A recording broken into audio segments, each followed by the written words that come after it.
Hello friends, welcome to my YouTube channel. तो कैसे हैं आप लोग? आई होप आप लोग अच्छे होंगे। तो आज हम लोग जनरल साइंस पढ़ने वाले, सामान्य ज्ञान क्या पढ़ने वाले, जनरल साइंस पढ़ने वाले हैं। थ्योरी प्लस एमसीक्यू करेंगे हम लोग।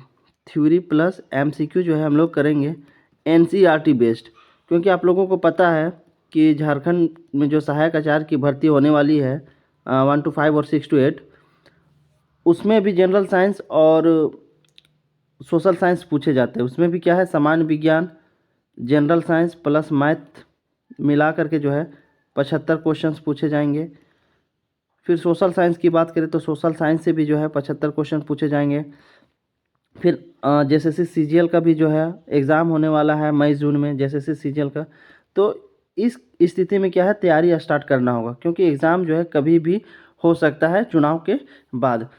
तो एनसीईआरटी जो है आज के एग्ज़ाम में काफ़ी ट्रेंड है। बहुत सारे क्वेश्चन जो है एनसीईआरटी से बेस्ड पूछे जाते हैं, चाहे वो यूपीएससी का हो, स्टेट पीसीएससी का हो, या फिर किसी तरीके का कॉम्पिटिटिव एग्जाम हो। हर एग्जाम में जो है एनसीईआरटी से सीधा सीधा क्वेश्चन पूछा जाता है। तो अब जनरल साइंस हो गया, सोशल साइंस हो गया। सोशल साइंस में बहुत सारी चीज़ आता है, जैसे आपका पॉलिटी हो गया, भूगोल हो गया, ठीक है, भूगोल हो गया, और भी जो है हिस्ट्री हो गया। इन सारी चीज़ों का अगर आप एनसीईआरटी बेस्ड करते हैं तो आपको सीधा सीधा बहुत सारे क्वेश्चन जो है देखने को मिलेगा।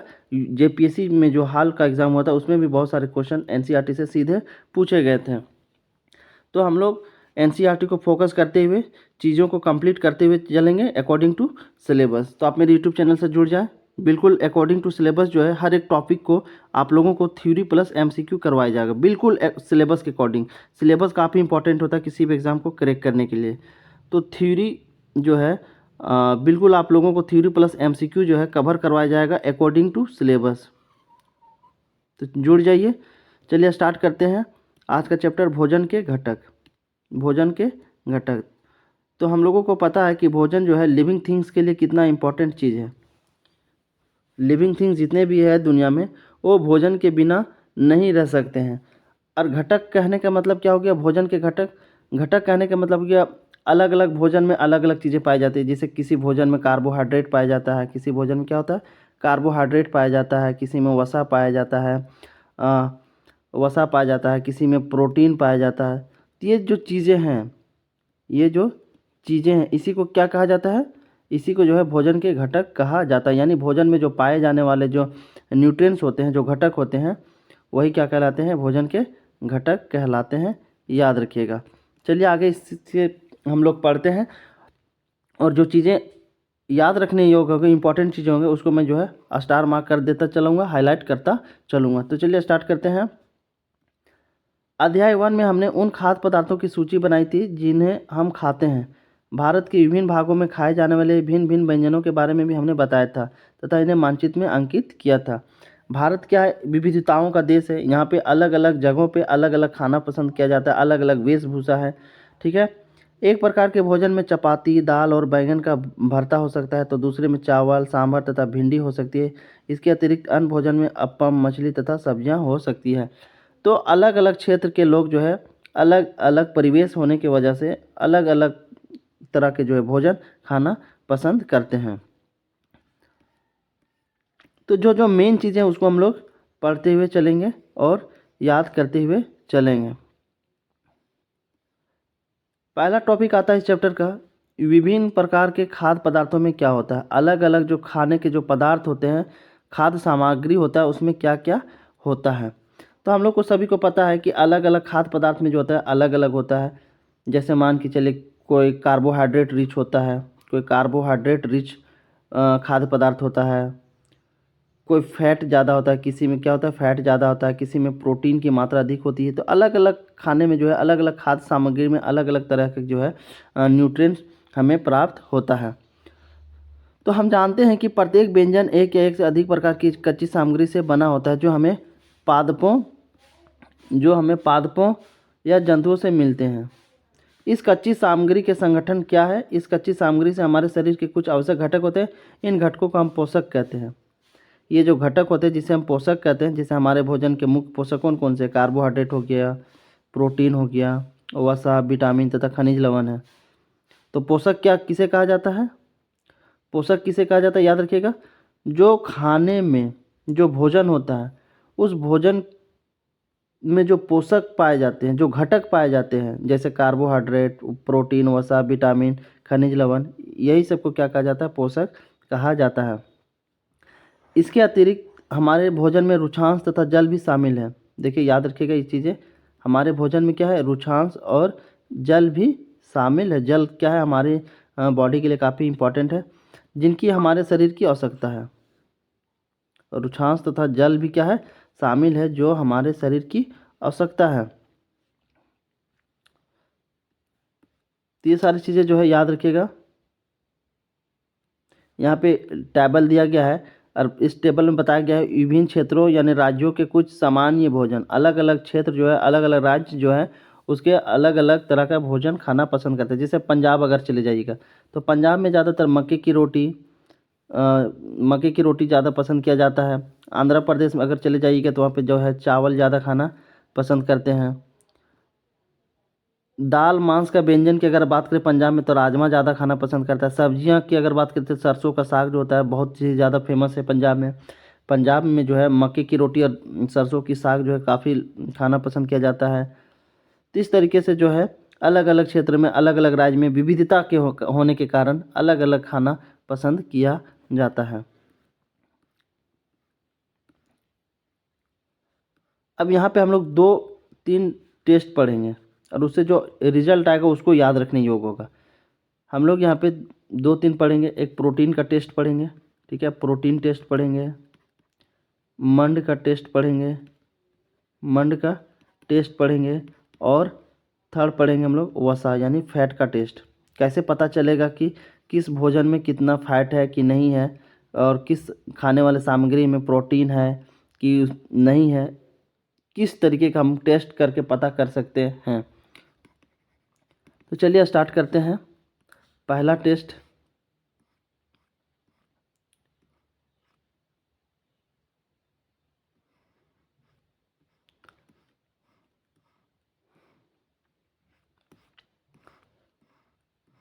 पहला टेस्ट है मंड के लिए परीक्षण। मंड के लिए परीक्षण हम कैसे टेस्ट करेंगे, परीक्षण करेंगे कि किसी खाद्य सामग्री में, किसी भोजन में क्या है, मंड की उपस्थिति है कि नहीं, मंड की जो है उपस्थिति, प्रेजेंटेशन है कि नहीं। मंड क्या होता है? मंड एक तरह का कार्बोहाइड्रेट है, स्टार्च है। क्या है? मंड क्या होता है? कार्बोहाइड्रेट है इन फॉर्म ऑफ स्टार्च। तो हम कैसे पता करेंगे कि किसी भी पदार्थ में, खाने योग्य जो पदार्थ होते हैं उसमें मंड की उपस्थिति है कि नहीं। तो इसका टेस्ट करने के लिए सिंपल से क्या करना है, देखिए यहाँ पे चुन्नी मुन्नी लोग क्या क्या है, दोनों मिल करके मंड परीक्षण कर रहा है। आलू को काट लिया है, आलू को काट करके रखा गया है, और क्या क्या जो है प्रोसेस फॉलो किया जा रहा है, जिसकी वजह से इन लोगों को पता चलेगा कि आलू में जो है कार्बोहाइड्रेट पाया जाता है।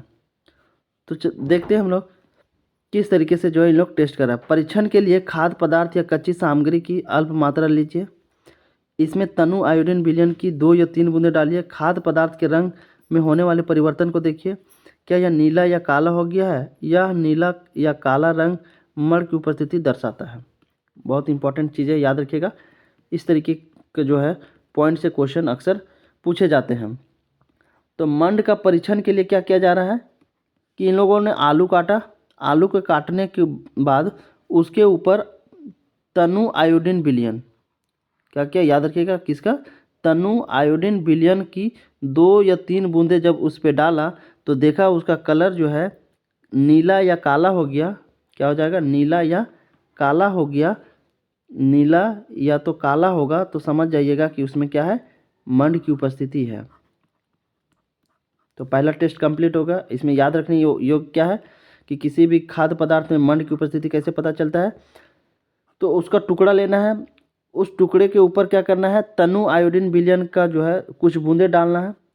बूंदें डालने के बाद अगर नीला या काला कलर परिवर्तन हो जाता है उस पदार्थ के ऊपर तो समझिएगा कि उस पदार्थ में जो है मंड की उपस्थिति है। और मंड क्या होता है? स्टार्च है, एक कार्बोहाइड्रेट है। जैसे देखिए यहाँ पे क्या है, काला हो गया है। देख रहे होंगे यहाँ पे जब इन लोगों ने तनु आयोडीन विलयन के 2-3 बूंदे डाला तो यहाँ पे देख रहे होंगे एक बिंदु टाइप से काला सा दिख रहा है। और ये काला बिंदु ही क्या दिखा रहा है कि इसमें मण की उपस्थिति है, यानी कार्बोहाइड्रेट आलू में पाया जाता है। ये तो पहला था, पहला टेस्ट। अब बात करते हैं प्रोटीन के लिए परीक्षण। हम कैसे पता करेंगे कि किसी भोजन में प्रोटीन की उपस्थिति है कि नहीं। ठीक है, तो याद रखिएगा प्रोटीन टेस्ट में किन चीज़ों को ध्यान रखना है। प्रोटीन के टेस्ट के लिए किसी खाद्य पदार्थ की थोड़ी मात्रा लीजिए। जिस खाद्य पदार्थ का परीक्षण करना है, कहा जा रहा है कि अगर प्रोटीन के लिए टेस्ट करना है तो कोई खाद्य पदार्थ की थोड़ा सा मात्रा लीजिए और उस खाद्य पदार्थ का जिस खाद्य पदार्थ का परीक्षण करना है, यदि वह ठोस है तो पहले उसका पेस्ट अथवा चूर्ण बनाने की आवश्यकता होती है। कहा जा रहा है कि अगर आप जिस खाद्य पदार्थ का प्रोटीन परीक्षण करना चाहते हैं, टेस्ट करना चाहते हैं, तो सबसे पहले उस खाद्य पदार्थ का जो है थोड़ा सा हिस्सा लीजिए, कुछ टुकड़ा लीजिए, और अगर वो खाद्य पदार्थ ठोस है तो सबसे पहले उसको क्या करना है, पीट करके पेस्ट या चूर्ण बनाने की आवश्यकता है। फिर खाद्य पदार्थ की थोड़ी मात्रा को पीस कर या मसल कर उसके चूर्ण को एक साफ परख नली में डाल दें और 10 बूंद जल डालकर उसे अच्छी तरह से हिलाएं। जो खाद्य पदार्थ है उसको कूट करके पीस करके चूर्ण बनाना है, पाउडर के फॉर्म में बनाना है। फिर उसको एक साफ़ सुथरा परख नली में क्या करना है, डाल देना है। ठीक है, साफ़ सुथरा परख नली में उसको क्या करना है, डाल देना है। डालने के बाद उसके ऊपर कुछ जल डालना है, वाटर का कुछ ड्रॉप होता है, वाटर का कुछ बूंदे जो हैं इस पाउडर पे डालना है। उसके बाद इसको सैक करना है, परख नली को अच्छे से हिलाना है। अब ड्रॉपर की सहायता से परख नली में 2 बूंद कॉपर सल्फेट का विलियम तथा 10 बूंद कास्टिक सोडा का विलियन डालिए। याद रखिएगा, यहाँ पे ध्यान रखिएगा क्या करना है, इस परख नली में कॉपर सल्फेट का विलियन और कास्टिक सोडा का विलियन, याद रखिएगा, ये काफ़ी इंपॉर्टेंट चीज़ें हैं। ऐसे ही से जो है छोटा छोटा क्वेश्चन पूछ लिया जाता है। कॉपर सल्फेट का विलियन और कास्टिक सोडा का विलियन क्या करना है, इसमें कुछ कुछ बूंदे इसके ऊपर डालना है। फिर अच्छी तरह से हिलाकर कुछ मिनट के लिए परख नली को रख दीजिए। तो कॉपर सल्फेट का विलियन और कास्टिक सोडा का विलियन का कुछ बूंद डालने के बाद, हिलाने के बाद जो है परख नली को कुछ देर के लिए रखना पड़ता है। जैसा कि देखो यहाँ पे ये बबुआ कर रहा है टेस्ट, प्रोटीन के लिए टेस्ट कर रहा है। कॉपर सल्फेट का कुछ बूंदे इस पर मिला रहा है और कास्टिक सोडा का जो है कुछ बूंद इसके ऊपर मिला रहा है। फिर हिलाएगा परख नली को, उसके बाद कुछ देर के लिए छोड़ देगा। तो छोड़ने के बाद क्या होगा, देखिए बैगनी रंग का हो जाएगा। क्या हो जाएगा, बैगनी कलर का हो जाएगा। और बैगनी कलर का हो जाना ही इस बात का सबूत है कि उसमें प्रोटीन की उपस्थिति है। याद रखिएगा, बैगनी कलर में क्या हो जाएगा, बदल जाएगा। कॉपर सल्फेट का विलियन का कुछ बूंद और कास्टिक सोडा का कुछ बूंद जो है उसमें डाला जाएगा।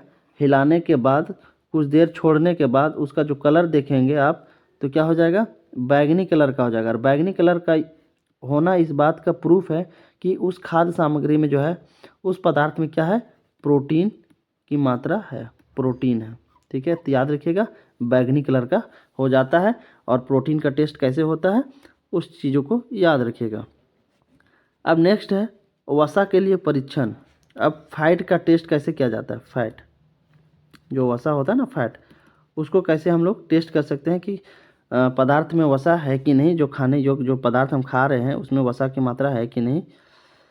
तो इसका बहुत ही आसान तरीका है।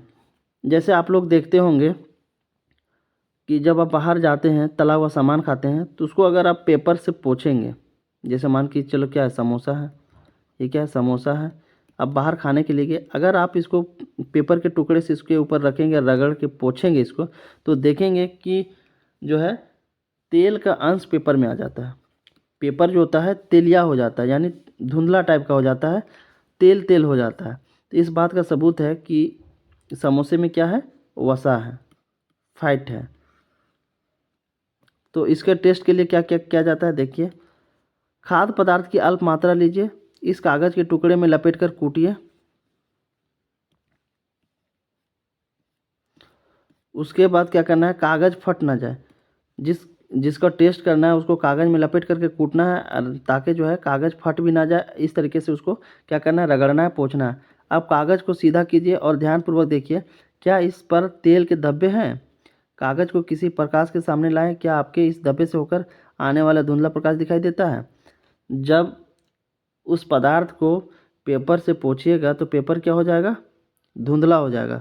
पेपर में जो है तेल के धब्बे लग जाएंगे, और जब तेल का धब्बा लग जाएगा तो उसको लाइट की उपस्थिति में जब लाइएगा, किसी प्रकाश के सामने लाइएगा, तो आपको जो है धुंधला प्रकाश दिखाई देगा। क्या दिखाई देगा? धुंधला प्रकाश दिखाई देगा। तो इस बात का सबूत होगा कि उस पदार्थ में क्या है? वसा की मात्रा है। तो इस तरीके से 3 टेस्ट हम लोगों ने देखा, फैट टेस्ट, प्रोटीन का टेस्ट और मंड यानी कार्बोहाइड्रेट का टेस्ट। ये तीनों टेस्ट क्या है? इंपॉर्टेंट है, याद रखिएगा। जैसे देखिए यहाँ कागज पर तेल का धब्बा खाद्य पदार्थ में वसा की उपस्थिति को दर्शाता है। अब चलिए नेक्स्ट आगे बात करते हैं कार्बोहाइड्रेट के कुछ स्रोत। कार्बोहाइड्रेट भोजन को ऊर्जा देने वाला भोजन भी कहते हैं। याद रखिएगा, कार्बोहाइड्रेट भोजन को जो है ऊर्जा देने वाला भोजन भी कहा जाता है। अब कार्बोहाइड्रेट के कुछ कौन कौन से स्रोत हैं देख लेते हैं। चावल, बाजरा, मक्का, आम, तरबूज, पपीता, गन्ना, आलू, शकरकंदी, ये सारे जो चीज़ें आप स्क्रीन पे दिख रहे हैं फ़ोटो में, ये सारे क्या है? कार्बोहाइड्रेट के अच्छे स्रोत माने जाते हैं। तो कभी कभी क्वेश्चन भी पूछा जाता है कि बताओ इनमें से कौन सबसे अच्छा कार्बोहाइड्रेट का अच्छा स्रोत माना जाता है। तो याद रखिएगा, गेहूँ है, चावल है, बाजरा है, मक्का, आम, तरबूज, गन्ना, पपीता, आलू, शकरकंदी, इन सारी चीज़ें जो है, इन सारी चीज़ों में कार्बोहाइड्रेट की मात्रा अधिक पाई जाती है। और कार्बोहाइड्रेट युक्त भोजन जो होता है उसको ऊर्जा देने वाला भोजन कहा जाता है। अब नेक्स्ट है हमारा विभिन्न पोषक हमारे शरीर के लिए क्या करते हैं। ठीक है, अब यहाँ पे दूसरा चित्र में देख सकते हैं, दूसरा फिगर में दिया गया है वसा के कुछ स्रोत जो है पादप स्रोत और जंतु स्रोत। वसा जो है, वसा के जो है 2 स्रोत है। पहला पादप स्रोत है, पादप से भी हमें क्या मिलता है? वसा मिलता है। और जीव जंतु से भी हमें वसा मिलता है, जैसे गाय का दूध हो गया। गाय का दूध से क्या होता है? घी बनाया जाता है ना, तो ये क्या हो गया? और घी में भी क्या होता है? वसा होता है। तो वसा जो होता है इसके 2 स्रोत है, एक पादप स्रोत है, पादप से भी हमें वसा प्राप्त होता है, और जीव जंतु से भी हमें वसा प्राप्त होता है। तो चलिए देखते हैं कौन कौन सा जो है पादप स्रोत है वसा का और कौन जंतु स्रोत है वसा का। तो मूंगफली हो गया, तिल हो गया, गिरी हो गया, ठीक है, नारियल का तेल हो गया, बादाम हो गया, ये सारे जो है पादप स्रोत है, क्योंकि इन सारी चीज़ों का जो प्रोडक्ट है हमें पेड़ पौधे से प्राप्त होता है। अब बात करते हैं जंतु स्रोत कौन कौन से है वसा के। तो मछली हो गया, मछली से हमें फैट मिलता है। मांस हो गया, मांस में भी क्या होता है? वसा पाया जाता है। अंडा हो गया, घी हो गया, दूध हो गया, मक्खन हो गया, क्रोम हो गया, ये सारे जो है ये जंतु स्रोत है, क्योंकि ये सारी चीज़ें जो है हमें जंतु से प्राप्त होती है। तो याद रखिएगा, वसा के जो है मेनली 2 स्रोत है, पादप स्रोत और जंतु स्रोत। पादप स्रोत में आ गया मूंगफली, तिल, गिरी, नारियल का तेल, सोयाबीन का तेल, ये सारी चीज़ें जो है सब वसा है जो कि पादप स्रोत से है प्राप्त होता है। और दूसरा है जंतु स्रोत, जिसमें आता है मछली, क्रीम, मक्खन, दूध, घी और मांस। नेक्स्ट टॉपिक है विभिन्न पोषक हमारे शरीर के लिए क्या करते हैं।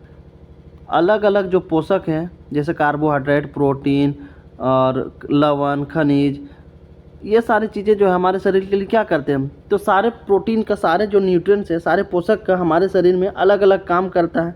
सारे पोषक का हमारे शरीर में जो है अलग अलग काम है। कोई क्या करता है? हड्डियों को मजबूत करता है, कोई हड्डियों को मजबूत करता है, कोई वृद्धि बढ़ाने में जो है सहायक होता है, कोई मसल्स बनाने में जो होता है सहायक होता है। तो इन सारी चीज़ों को जो है अलग अलग पोषक तत्वों को जो है हमारे शरीर में अलग अलग फंक्शन है, अलग अलग कार्य है। तो कार्बोहाइड्रेट मुख्य रूप से हमारे शरीर को ऊर्जा प्रदान करता है। कार्बोहाइड्रेट जो होता है वो हमारे शरीर को मेनली क्या करता है? ऊर्जा प्रदान करता है। वसा भी ऊर्जा मिलती है। वास्तविकता यह है कि कार्बोहाइड्रेट की तुलना में वसा की समान मात्रा से हमें अधिक ऊर्जा प्राप्त होती है। रियलिटी यह है कि कार्बोहाइड्रेट की तुलना में वसा की समान मात्रा में जो है हमें अधिक ऊर्जा प्राप्त होती है, याद रखिएगा।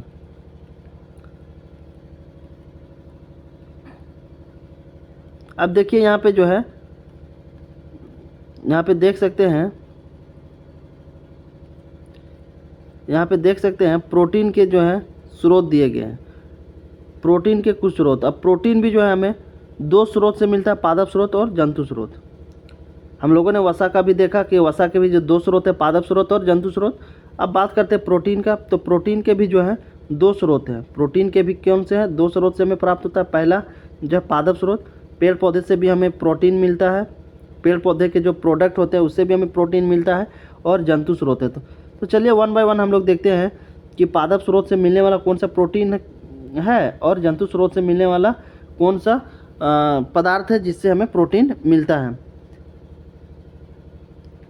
तो देख सकते हैं पहला क्या है, पहला में जितने भी दिखाया गया है, सोयाबीन, मटर, ठीक है, मटर, चना, ये सारे क्या है? पादप स्रोत है प्रोटीन के, क्योंकि ये सभी चीज़ें जो है, मटर हो गया, सोयाबीन हो गया, ये चीज़ें हमें किससे मिलता है? पादप से मिलता है, यानी पेड़ पौधे से मिलने वाला प्रोटीन स्रोत है। अब जंतु स्रोत की बात करें तो जंतु स्रोत से भी हमें प्रोटीन प्राप्त होता है, जैसे पनीर हो गया, मछली हो गया, मांस हो गया, दूध हो गया, इन सारी चीज़ों से भी हमें क्या मिलता है? प्रोटीन मिलता है। और ये सारे भोजन जो है, ये सारे पदार्थ जो है किससे मिलता है? ये सारे जो है जीव जंतु से मिलता है, इसीलिए इसे जंतु स्रोत कहा जाता है प्रोटीन का। अब दूसरा देख सकते हैं विटामिन सी के कुछ स्रोत। विटामिन सी के जो है कुछ स्रोत दिया गया है। तो विटामिन सी जो है किस में पाया जाता है, ये बहुत इंपॉर्टेंट चीज़ है, मैं बता रहा हूँ। इसी तरीके से जो है क्वेश्चन बन जाता है कि बताओ इनमें से कौन सा विटामिन के स्रोत है, इनमें से किस में ज़्यादा विटामिन की मात्रा, विटामिन सी की या फिर विटामिन ए की या फिर कार्बोहाइड्रेट, या किसी भी तरीके का जो है पोषक तत्व के बारे में पूछ लिया जाता है कि किस पदार्थ में सबसे अधिक पाया जाता है।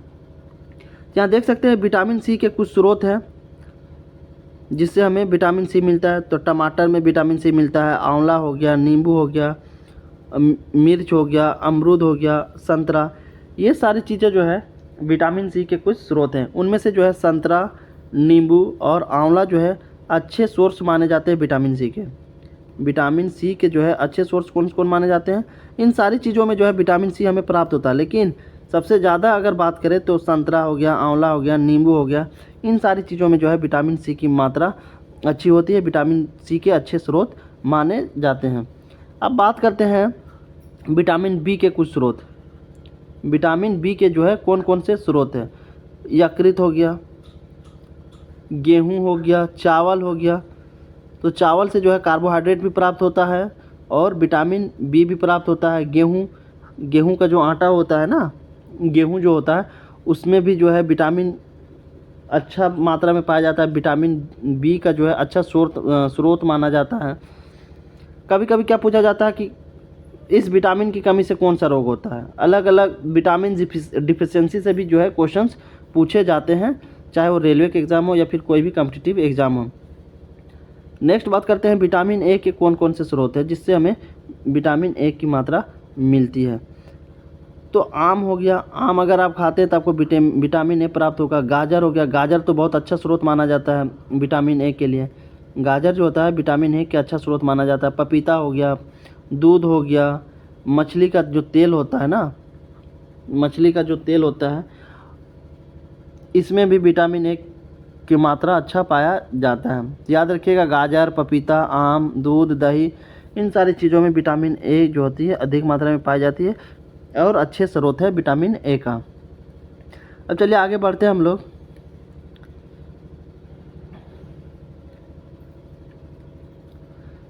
अब अलग अलग पोषक तत्वों के जो है अलग अलग काम है हमारे शरीर में, तो चलिए उसको देखते हैं। प्रोटीन की आवश्यकता शरीर के वृद्धि तथा स्वस्थ रखने के लिए होती है।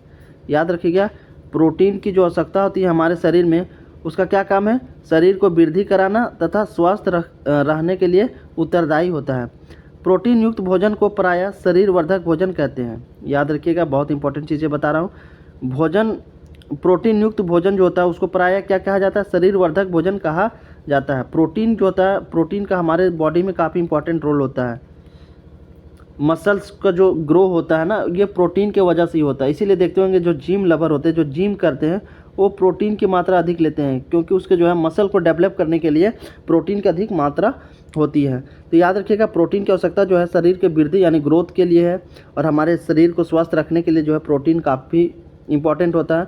और प्रोटीन युक्त जो भोजन होता है उसको शरीर वर्धक भोजन कहा जाता है। नेक्स्ट है विटामिन रोगों से हमारे शरीर की रक्षा करते हैं। जो अलग अलग विटामिन होते हैं वो हमारे शरीर की रक्षा करते हैं, इम्यूनिटी सिस्टम को क्या करते हैं, बढ़ाते हैं। विटामिन हमारी आँख, अस्थियों, दांत और मसूड़ों को स्वस्थ रखने में भी सहायता करते हैं। अलग अलग जो विटामिन्स होते हैं वो अलग अलग हमारे बॉडी में प्रभाव डालते हैं, अलग अलग तरीके से जो है उसका फंक्शनिंग है।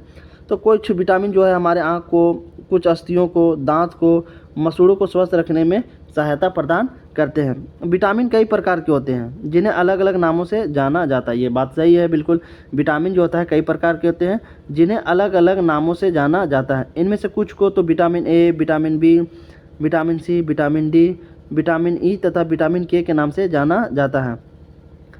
विटामिनों के समूह को विटामिन बी कॉम्प्लेक्स कहते हैं। याद रखिएगा, बहुत इंपॉर्टेंट चीज़ें हैं। विटामिनों के एक जो समूह होता है उसको विटामिन बी कॉम्प्लेक्स कहा जाता है। याद रखिएगा, विटामिनों का जो एक समूह होता है जिसे क्या कहा जाता है, बी कॉम्प्लेक्स कहा जाता है। देखिए बहुत बच्चा क्या करता है ना,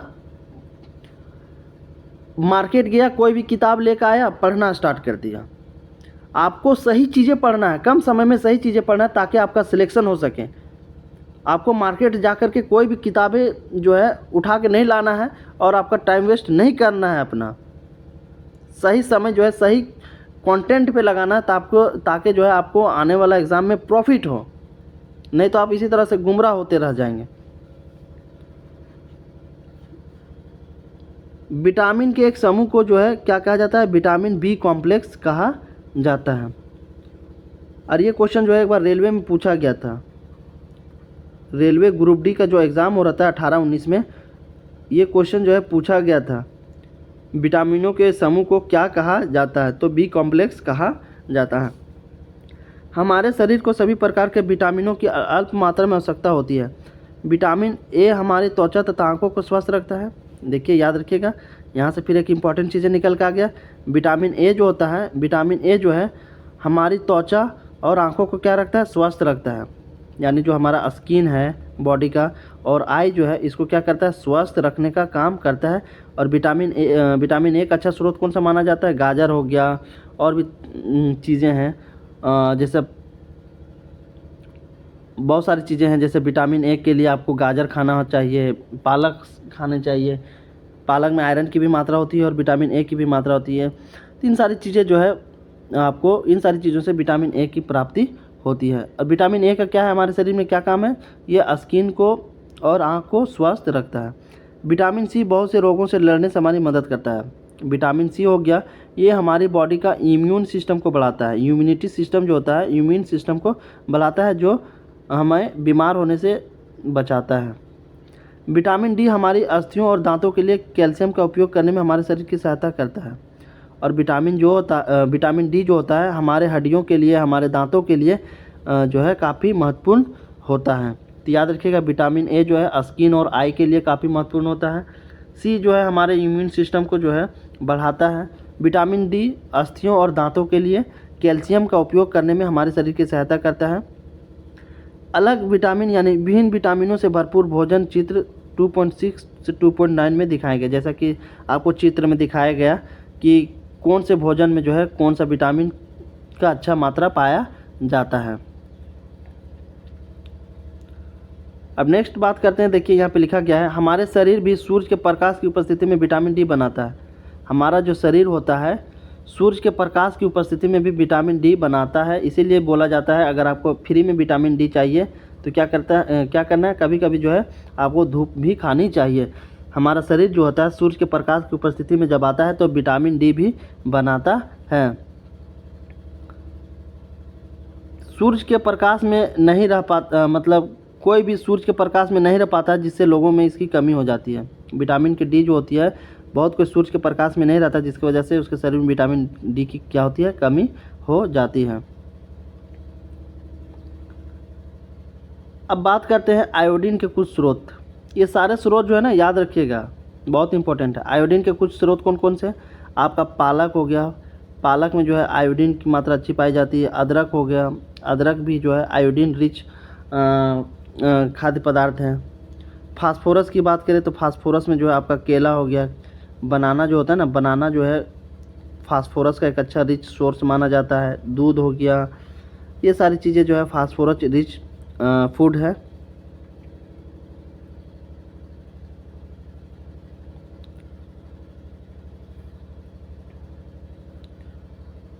कैल्शियम के स्रोत की अगर हम बात करें, देखिए लोह के कुछ आयरन लोह के कुछ स्रोत कौन कौन से आयरन के स्रोत, तो देख सकते होंगे आपका एप्पल हो गया, पालक साग हो गया, कुछ यकृत हो गया, ये सारे जो है आयरन रिच फूड है। अब कैल्शियम रिच फूड की बात करें तो कैल्शियम रिच फूड है आपका मिल्क हो गया, एग हो गया। इन सारी चीज़ों जो है, इन सारी चीज़ों से कैल्शियम हमें अधिक मात्रा में प्राप्त होती है।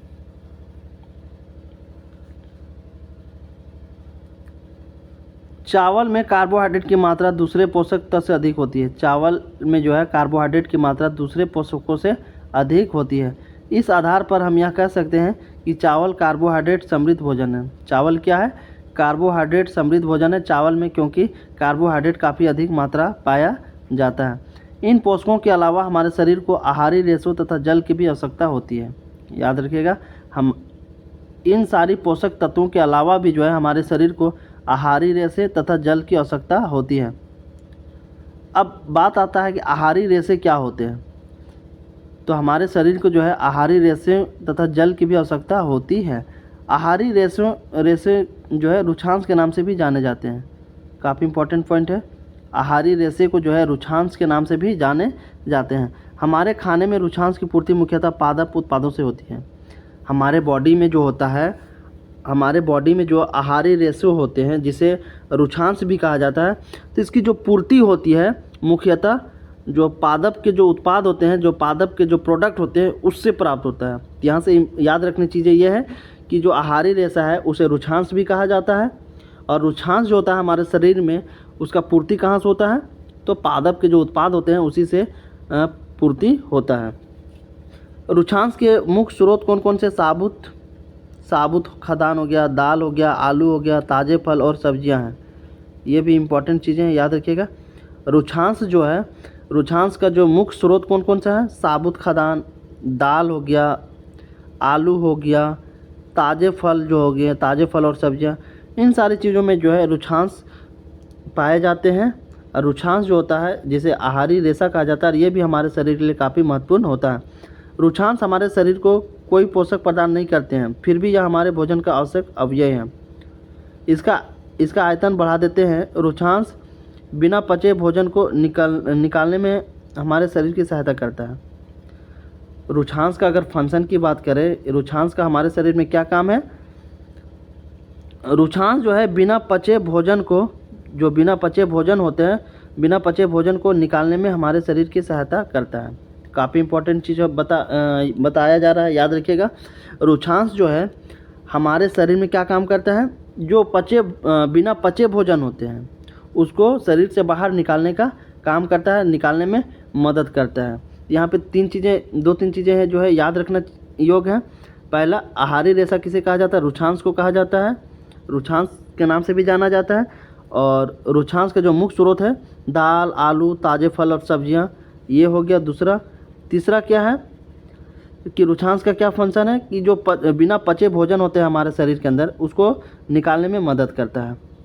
तो आई होप ये समझ गए होंगे। चलिए नेक्स्ट बात करते हैं, हम लोग आगे बढ़ते हैं और आगे जो है इंपॉर्टेंट चीज़ों को हम लोग बात करते हैं। अब आता है नेक्स्ट पॉइंट, नेक्स्ट टॉपिक, संतुलित आहार यानी बैलेंस डाइट किसे कहा जाता है? बैलेंस डाइट किसे कहा जाता है? बैलेंस डाइट कहने का मतलब है कि संतुलित भोजन, संतुलित आहार यानी जो चीज़ें आप खा रहे हैं, आपकी बॉडी की जो रिक्वायरमेंट है उसको बैलेंस करना। ऐसा नहीं है कि जैसा कि आप लोगों को पता है कि हमारे बॉडी को जो है सारे पोषक तत्वों की आवश्यकता होती है उसको संतुलित बना के रखने के लिए, हेल्थ को अच्छा बना के रखने के लिए हमें बैलेंस डाइट की आवश्यकता होती है, यानी सभी प्रकार की पोषक तत्वों की आवश्यकता होती है। अब ऐसा नहीं हो कि हम सिर्फ प्रोटीन सोर्स वाला जो है प्रोटीन रिच सोर्स खाना खाए जा रहे हैं, तो ऐसा एक समय आएगा कि प्रोटीन की मात्रा अधिक हो जाएगी और जो पोषक तत्व तो हमें शरीर में मिलना चाहिए वो नहीं मिला, तो क्या इसे आप बैलेंस डाइट कहेंगे? नहीं, बैलेंस डाइट नहीं कहेंगे। जब सारे पोषक तत्व जो है हमारे शरीर में जितने भी रिक्वायरमेंट है उसको अगर फुलफ़िल कर रहा है तो उसको हम क्या कहेंगे? बैलेंस डाइट कहेंगे। अब ऐसा नहीं है कि कोई एक पोषक तत्व जो है अधिक मात्रा में हम ले रहे हैं और दूसरा जो है उसको डिफिशिएंट कर रहे हैं यानी कमी कर रहे हैं, तो बैलेंस डाइट नहीं कहलाएगा। और संतुलित आहार जो होता है बहुत इम्पॉर्टेंट होता है हमारे शरीर को ग्रोथ करने के लिए, हमारे बॉडी को जो है इम्यून सिस्टम को बढ़ाने के लिए, रोगों से जो है बचाने के लिए संतुलित आहार बैलेंस डाइट काफ़ी इम्पॉर्टेंट होता है।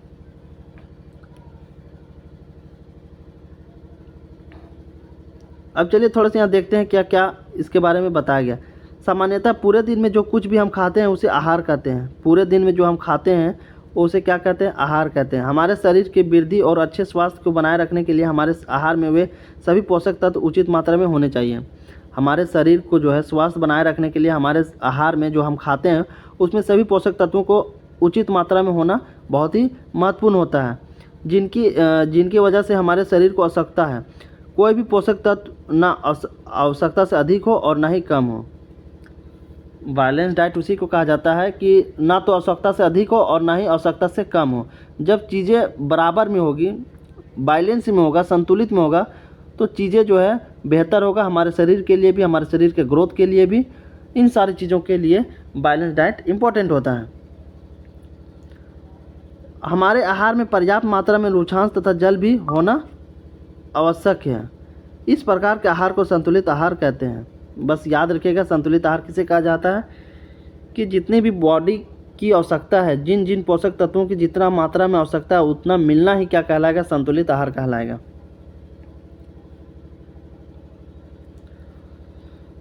अब नेक्स्ट बात करते हैं अवाज्य रोग। अवाज्य रोग क्या होता है?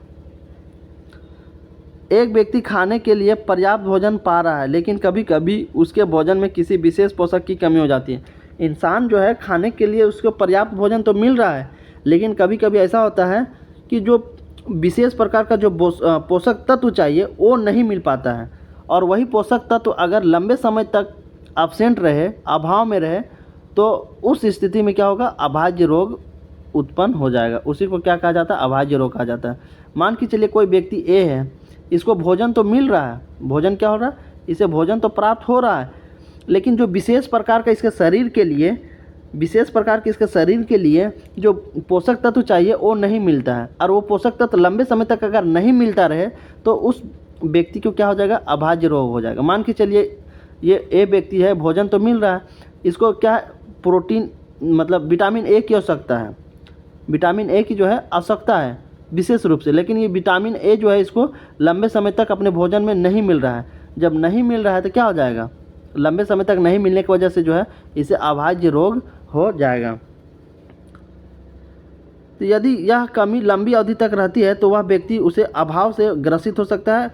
एक या अधिक पोषक तत्वों का अभाव हमारे शरीर में रोग अथवा विकृतियां उत्पन्न कर सकता है। वे रोग जो लंबी अवधि तक पोषकों के अभाव के कारण होते हैं उन्हें अभाज्य रोग कहते हैं।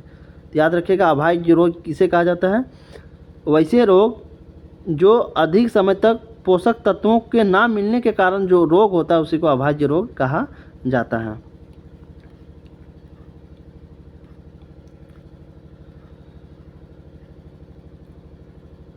देखिए यहाँ पे इंपॉर्टेंट टेबल बनाया गया है, विटामिन और खनिज लवणों के अभाव के कारण होने वाले कुछ रोग और विकार।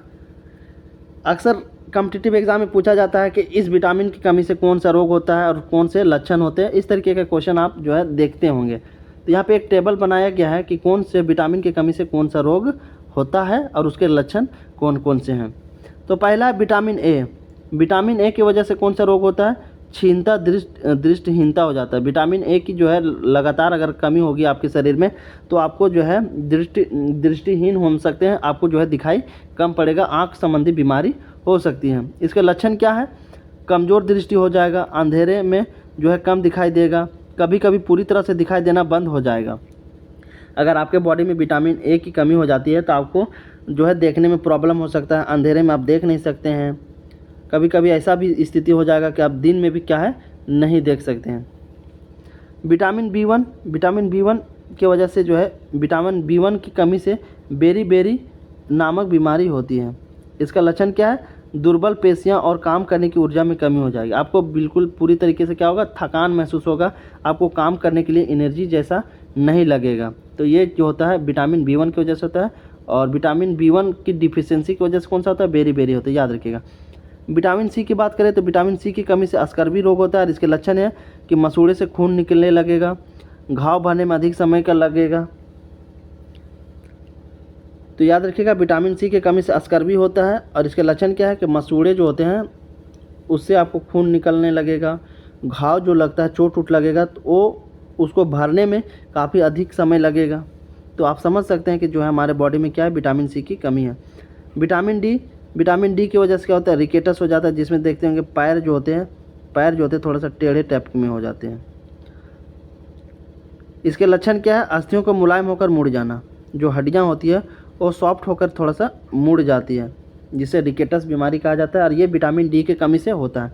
कैल्शियम की कमी की वजह से अस्थियां और दंतक्षय होता है।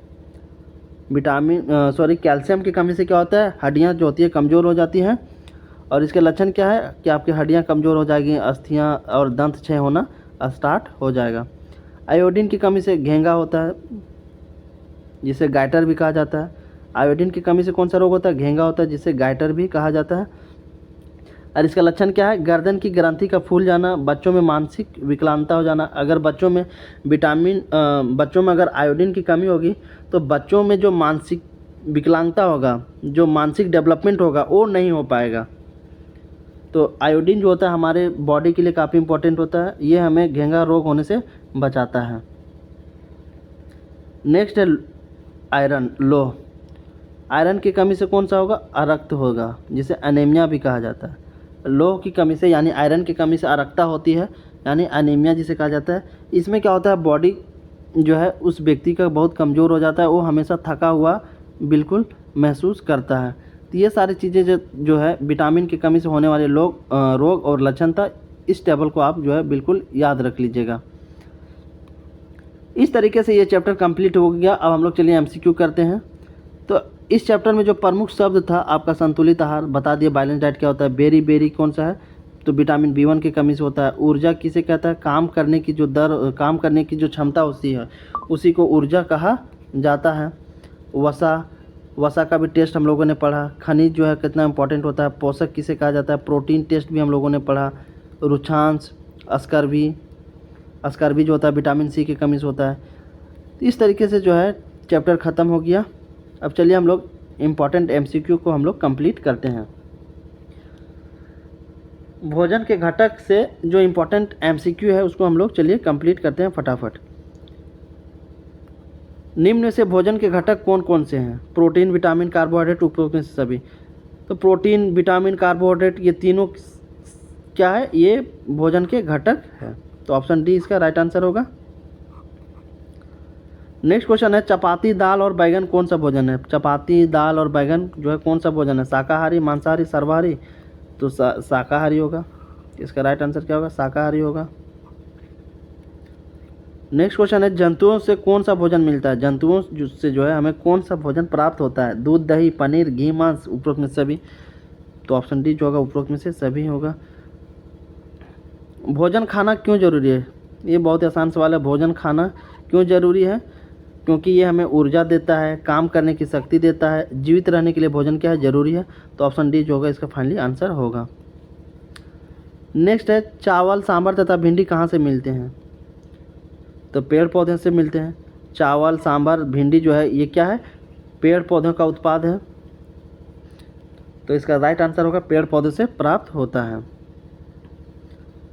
नेक्स्ट क्वेश्चन है भोजन के आवश्यक घटकों को क्या कहते हैं? भोजन के जो आवश्यक घटक होते हैं जैसे कार्बोहाइड्रेट, वसा, प्रोटीन, खनिज, लवण, ये सारी चीज़ें जो है जो कि भोजन के आवश्यक घटक है उसे क्या कहा जाता है? पोषक कहा जाता है। तो इसका राइट आंसर होगा पोषक। नेक्स्ट है आहारी रेशे क्या होता है? आहारी रेशे क्या होता है जिसे क्या कहा जाता है? जिसे रुक्षांश भी कहा जाता है। और रुक्षांश का मुख्य स्रोत कौन सा? पेड़ पौधों से मिलता है। रुक्षांश का जो स्रोत है वो कौन सा है? तो ये स्रोत जो है पेड़ पौधों से हमें प्राप्त होता है। और रुक्षांश का काम क्या है? रुक्षांश का काम जो है हमारे शरीर में जो अनपचा भोजन होता है, जो बिना पचा हुआ भोजन होता है, उसको शरीर से बाहर निकालने में मदद करता है। तो साबुत खाद्यान्न, दालें, आलू और ताज़े फल सब्जियां, ये सारे जो है आहारी रेशे हैं, तो इसलिए ऑप्शन डी इसका बिल्कुल राइट आंसर होगा। नेक्स्ट है रतौंधी रोग किस कमी के कारण होता है। तभी बताया रतौंधी रोग जो होता है विटामिन ए की कमी से होता है, जिसमें जो है कम दिखाई देने लगता है, जो दृष्टि होती है उसकी पावर जो होती है, विजिबिलिटी कम हो जाती है। नेक्स्ट क्वेश्चन है वसा युक्त भोजन किसको कहते हैं। वसा युक्त भोजन किसे कहते हैं। तो तले हुए भोजन को, चिकनाई वाले भोजन को, ए और बी दोनों, ऑप्शन डी कोई नहीं। तो इसका राइट आंसर होगा ए और बी दोनों। तले हुए भोजन को भी और चिकनाई वाले भोजन को भी क्या कहा जाता है, वसा युक्त भोजन कहा जाता है। नेक्स्ट क्वेश्चन है 10 आहारी रेशे का दूसरा नाम क्या है। तो रुचांश है। बताए कि आहारी रेशे का जो दूसरा नाम क्या है, रुचांश, और इसका मुख्य स्रोत है पेड़ पौधे का जो उत्पाद होता है उसके। नेक्स्ट क्वेश्चन है प्रोटीन कितने प्रकार के होते हैं। 2, 4, 6, 6। यहाँ पे टाइपिंग में मिस्टेक हो गया है। प्रोटीन कितने प्रकार के होते हैं, तो ये 6 प्रकार के होते हैं। प्रोटीन कितने प्रकार के होते हैं, 6 प्रकार के होते हैं। नेक्स्ट है भोजन को ज़्यादा पकाने से क्या होता है। अगर भोजन को ज़्यादा पका देंगे तो क्या होगा, विटामिन नष्ट हो जाते हैं, लाभदायक प्रोटीन, खनिज लवणों की हानि हो जाती है। तो बिल्कुल दोनों हो जाता है, विटामिन नष्ट हो जाता है। भोजन को अगर ज़्यादा पकाएंगे, ज़्यादा देर तक पकाएंगे, ज़रूरत से ज़्यादा पकाएंगे तो विटामिन जो होता है उसमें नष्ट हो जाते हैं, ख़त्म हो जाते हैं, और जो लाभदायक प्रोटीन होता है, खनिज लवण होते हैं, उसको नुकसान होता है, वो धीरे धीरे उसकी मात्रा कम हो जाती है। तो ऑप्शन सी जो होगा इसका राइट आंसर होगा। नेक्स्ट क्वेश्चन है अरक्ता रोग का शरीर में क्या प्रभाव पड़ता है, जिसे एनीमिया कहा जाता है। अरक्ता किसके कारण होता है, आयरन की कमी से होता है। आयरन की हमारे बॉडी में डिफिशियंसी हो जाएगी, डिफिसिट हो जाएगी, तो उस केस में अरक्ता बीमारी होती है। और इसमें क्या होता है, कमजोरी महसूस होता है। जो पेशेंट होता है जिसे अरक्ता होती है वो काफ़ी थका हुआ, काफ़ी कमज़ोर महसूस करता है। नेक्स्ट क्वेश्चन है रुचांश का हमारे शरीर में क्या काम है। रुचांश का हमारे शरीर में क्या काम है, बिना पचे भोजन को बाहर निकालने का काम करता है। बिना पचे हुए भोजन को जो है बाहर निकालने का काम करता है रुचांश का। नेक्स्ट है अभाज्य रोग किसे कहते हैं। अभावजन्य रोग उसे कहते हैं जो है भोजन में किसी पोषक की कमी जो है अगर लंबे समय तक रह गया तो उसके वजह से जो उत्पन्न होने वाला रोग है उसी को अभावजन्य रोग कहा जाता है। तो ऑप्शन ए इसका बिल्कुल राइट आंसर होगा। नेक्स्ट क्वेश्चन है प्रोटीन युक्त भोजन कैसा होता है। प्रोटीन युक्त भोजन को क्या कहा जाता है, शरीर वर्धक भोजन कहा जाता है। बताए तो इसी तरीके से जो है बीच बीच से क्वेश्चन एनसीईआरटी का बनाया जाता है और पूछा जाता है। तो प्रोटीन युक्त भोजन कैसा होता है, ये शरीर वर्धक होता है, काफ़ी इंपॉर्टेंट होता है हमारे शरीर के लिए। संतुलित आहार किसे कहते हैं। संतुलित आहार क्या होता है, उचित मात्रा में पोषक तत्व, जो पोषक तत्व हमारे बॉडी को रिक्वायरमेंट है उसको अधिक मात्रा में यानी बैलेंस तरीके से लेना ही क्या कहलाता है, संतुलित आहार कहलाता है, न ज़्यादा न कम। नेक्स्ट है आयोडीन की कमी से कौन सा रोग होता है। आयोडीन की कमी से कौन सा रोग होता है, गैटर रोग होता है, जिसे घेंगा भी कहा जाता है। आयोडीन की कमी से जो है घेंगा गैटर रोग होता है। नेक्स्ट क्वेश्चन है, बस इतना ही क्वेश्चन है। इस तरीके से जो भी इस चैप्टर से इंपॉर्टेंट क्वेश्चन बन सकते थे एमसीक्यू, उसको हम लोगों ने कंप्लीट कर लिया। थ्योरी प्लस एमसीक्यू कंप्लीट हो गया। तो फिर इसी तरीके का एक नेक्स्ट इंपॉर्टेंट वीडियो में हम लोग मिलेंगे। तब तक के लिए जय हिंद, थैंक यू।